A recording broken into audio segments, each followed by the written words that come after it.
അപ്പോൾ ഇതിന് കൃത്യമായിട്ടൊരു പേരൊന്നുമില്ല, നമുക്ക് എന്ത് വേണമെങ്കിലും വിളിക്കാം. റവ വെച്ചിട്ടൊരു അപ്പന്നോ അല്ലെങ്കിൽ റവ സ്നാക്നോ അങ്ങനെ ഏത് പേര് വെച്ചിട്ട് വേണമെങ്കിലും നമുക്ക് ഇതിനെ വിളിക്കാം. പക്ഷേ അടിപൊളി ടേസ്റ്റാണ്. വെറും 10 മിനിറ്റിനുള്ളിൽ നമുക്ക് തയ്യാറാക്കി എടുക്കാനും പറ്റും. നോക്കാം എങ്ങനെയാണ് അടിപൊളി റവ സ്നാക്ക് തയ്യാറാക്കുന്നത്. നിങ്ങൾക്ക് ഈ വീഡിയോ ഇഷ്ടമായിട്ടുണ്ടെങ്കിൽ ലൈക്ക് ചെയ്യാനും ഷെയർ ചെയ്യാനും മറക്കരുത്. പിന്നെ എൻ്റെ ചാനൽ ആദ്യമായിട്ട് കാണുന്നവരാണെങ്കിൽ സബ്സ്ക്രൈബ് ചെയ്യാൻ കൂടി മറക്കരുത്. ഓക്കെ,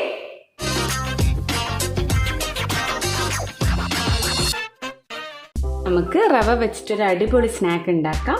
അതിനായിട്ട് ഞാനിവിടെ ഒരു 200 ഗ്രാം റവ എടുത്തിട്ടുണ്ട്. റോസ്റ്റൊന്നും ചെയ്യാത്ത റവയാണ്. അപ്പം അതൊരു ബൗളിലേക്ക് ഇട്ട് കൊടുക്കാം. നമുക്ക് ഒരു തക്കാളി ചെറുതായി അരിഞ്ഞത് ചേർത്ത് കൊടുക്കാം. നമുക്ക് ഒരു ചെറിയ ക്യാരറ്റ് ഗ്രേറ്റ് ചെയ്തത് അതും കൂടി ഒന്ന് ചേർത്ത് കൊടുക്കാം. പിന്നെ നമുക്ക് വേണ്ടുന്നത് പച്ചമുളക്. ഞാൻ 2 പച്ചമുളക് എടുത്തിട്ടുണ്ട്, അതും ഈ ബൗളിലേക്ക് ചേർത്ത് കൊടുക്കുന്നുണ്ട്.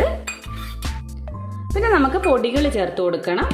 നമുക്ക് 1/2 ടീസ്പൂൺ കുരുമുളക് പൊടി, അതേപോലെ 1/2 ടീസ്പൂൺ ഗരം മസാല, പിന്നെ 1/2 ടീസ്പൂൺ മുളക് പൊടിയും കൂടി ചേർത്ത് കൊടുക്കാം.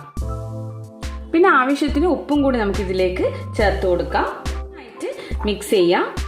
നന്നായിട്ട് ഈ റവയും വെജിറ്റബിൾസും ഒക്കെ നന്നായിട്ടൊന്ന് മിക്സ് ചെയ്ത് കൊടുക്കുക. അതിനുശേഷം നമുക്ക് ഇതിലേക്ക് ചൂടുവെള്ളമാണ് ഒഴിച്ചു കൊടുക്കേണ്ടത്. 200 ഗ്രാം റവയ്ക്ക് 1/4 കപ്പ് ചൂടുവെള്ളമാണ് ഒഴിച്ചു കൊടുക്കേണ്ടത്. അപ്പം മുഴുവനായിട്ടും ഒന്നിച്ച് ഒഴിക്കണ്ട, കുറച്ച് കുറച്ചായിട്ട് നമുക്ക് ഒഴിച്ചിട്ട് മിക്സ് ചെയ്തെടുക്കാം. ഇത് നിങ്ങൾക്ക് ബ്രേക്ക്ഫാസ്റ്റ് ആയിട്ടും അതേപോലെ ഈവനിങ് സ്നാക്കായിട്ടും ഒക്കെ കഴിക്കാൻ പറ്റുന്ന ഒരു അടിപൊളി ഹെൽത്തി ആയിട്ടുള്ള സ്നാക്കാണ്. മതി. ഇനി നമുക്കിത് ഉണ്ണിയപ്പത്തിൻ്റെ പാത്രത്തിൽ വെച്ചിട്ട് അപ്പം ചുട്ടെടുക്കണം. അപ്പം നമ്മൾ കണ്ണൂർ സൈഡിലെല്ലാം കാരിയപ്പം എന്നാണ് പറയുന്നത്. അപ്പം അതിൻ്റെ പാത്രത്തിലേക്ക് നമുക്ക് ഒഴിച്ചിട്ട് അപ്പമായിട്ട് ചുട്ടെടുക്കാം.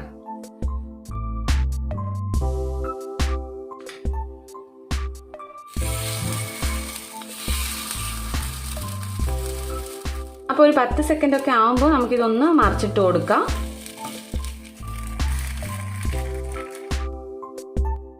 അപ്പോൾ ഈ ഒരു പരുവാകുമ്പോൾ നമുക്കിത് ഇതിൽ നിന്ന് മാറ്റാം. എന്നിട്ട് അതുപോലെ നെക്സ്റ്റ് ബാച്ചും കൂടി ഇതുപോലെ ഒന്ന് ചെയ്തെടുക്കാം.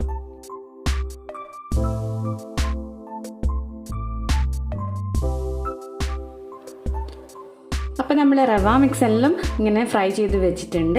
ഇനി നമുക്കൊരു സോസ് തയ്യാറാക്കണം. അതിനായിട്ട് ഞാനിവിടെ 2 തക്കാളിയും അതേപോലെ ഒരു ചെറിയ കഷ്ണം ഇഞ്ചിയും 6 അല്ലി വെളുത്തുള്ളി എടുത്തിട്ടുണ്ട്. ഇത് നമുക്ക് മിക്സിയിലിട്ട് നല്ല ഫൈൻ പേസ്റ്റായിട്ട് അരച്ചെടുക്കണം. ഞാൻ തക്കാളിയൊക്കെ നല്ല ഫൈൻ പേസ്റ്റായിട്ട് അരച്ചിട്ട് കൊണ്ടുവന്നിട്ടുണ്ട്. ഇനി നമുക്ക് ഇതെല്ലാം ഒന്ന് മിക്സ് ചെയ്തെടുക്കുക വേണ്ടത്. ഒരു കടായി വെച്ചിട്ടുണ്ട് അടുപ്പത്ത്. അതിലേക്ക് 2 ടേബിൾ സ്പൂൺ സൺഫ്ലവർ ഓയിൽ ഒഴിച്ചിട്ടുണ്ട്. അപ്പോൾ ഓയിൽ ചൂടാകുന്ന സമയത്ത് നമുക്ക് ഇതിലേക്ക് 1 ടീസ്പൂൺ കടുകും അതേപോലെ തന്നെ 1 ടീസ്പൂൺ ജീരകവും ഇട്ട് കൊടുക്കാം. കടുകും ജീരകവും ഒക്കെ നന്നായിട്ട് മൂത്ത് വരുന്ന സമയത്ത് നമുക്ക് ബാക്കി ഇൻഗ്രീഡിയൻസും ഇതിലേക്ക് ഇട്ട് കൊടുക്കാം. നമുക്കിതിലേക്ക് കുറച്ച് കറിവേപ്പില ചേർത്ത് കൊടുക്കാം.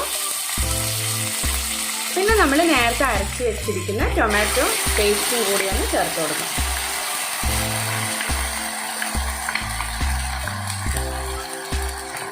നന്നായിട്ടൊന്ന് മിക്സ് ചെയ്യാം. കുറച്ച് ഉപ്പും കൂടി ചേർത്ത് കൊടുക്കാം. നമ്മൾ നേരത്തെ ഉപ്പ് ചേർത്തിട്ടുണ്ട്, അപ്പോൾ അതിനനുസരിച്ചിട്ട് ചേർത്ത് കൊടുത്താൽ മതി. പിന്നെ നമുക്കിതിലേക്ക് 1/2 ടീസ്പൂൺ കുരുമുളക് പൊടി കൂടി ഒന്ന് ചേർത്ത് കൊടുക്കാം. നമ്മൾ നേരത്തെ ഫ്രൈ ചെയ്ത് വെച്ചിരിക്കുന്ന റവ മിക്സും ഇതിലേക്ക് ഇട്ട് കൊടുക്കാം.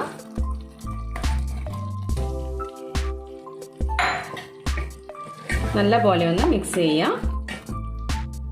റവ മിക്സ് ഒക്കെ ഇട്ടതിന് ശേഷം നമുക്കൊരു 2 മിനിറ്റ് ഇതൊന്ന് മൂടി വെച്ചിട്ട് കുക്ക് ചെയ്യാം. അപ്പോൾ 2 മിനിറ്റ് ആയിട്ടുണ്ട്. നമുക്കൊന്ന് തുറന്ന് നോക്കാം. കണ്ടോ, നന്നായിട്ട് മിക്സ് ആയിട്ടുണ്ട്. ഈ സമയത്ത് നമുക്ക് ഗ്യാസ് ഓഫ് ചെയ്യാം. ഞാനിതൊരു സെർവിങ് ബൗളിലേക്ക് മാറ്റിയിട്ട് കാണിച്ചു തരാം. സെർവിങ് ബൗളിലേക്ക് മാറ്റിയിട്ടുണ്ട്. അടിപൊളി ടേസ്റ്റാണ്. അതേപോലെ തന്നെ ബ്രേക്ക്ഫാസ്റ്റ് ആയിട്ടും നമുക്ക് ഈവനിങ് സ്നാക്കായിട്ടും ഒക്കെ കഴിക്കാൻ പറ്റുന്ന ഒരു അടിപൊളി സ്നാക്കാണ്. ഹെൽത്തിയുമാണ്. വീട്ടിൽ ട്രൈ ചെയ്യുക. ഇഷ്ടമായിട്ടുണ്ടെങ്കിൽ അതിൻ്റെ കമൻസും ഫീഡ്ബാക്കും ഒക്കെ എന്നെ അറിയിക്കുക. ഓക്കെ, അപ്പോൾ പുതിയൊരു വീഡിയോ ആയിട്ട് വീണ്ടും കാണാം. അതുവരേക്കും ബൈ ബൈ. Thank you.